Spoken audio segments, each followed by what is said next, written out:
क्या आपको कोई परेशानी है अगर हम नहीं आते तो? क्या आपको कोई परेशानी है अगर हम आपका समर्थन करने का सक्षम नहीं है तो?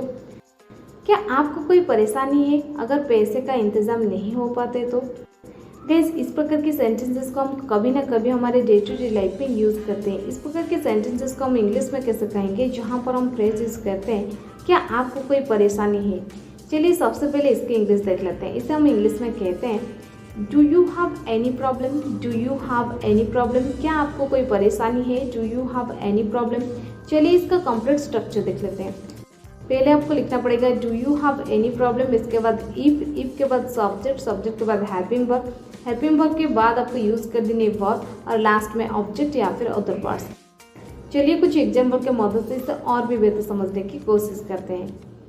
क्या आपको कोई परेशानी है अगर हम आपका समर्थन करने का सक्षम नहीं है तो? Do you have any problem if we are not able to support you. Do you have any problem if we are not able to support you. क्या आपका कोई परेशानी है अगर पैसे का इंतज़ाम नहीं हो पाता तो? Do you have any problem if money can not be arranged. Do you have any problem if money can not be arranged. क्या आपका कोई परेशानी है अगर हम नहीं आते तो? Do you have any problem if you don't come. Do you have any problem if we don't come. क्या आपको कोई परेशानी है मैं आपकी बुक 2 दिन के लिए उधार ले लूँ तो?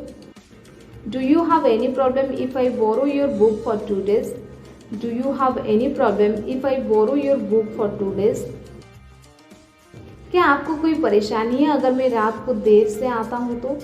Do you have any problem if I come late at night. Do you have any problem if I come late at night.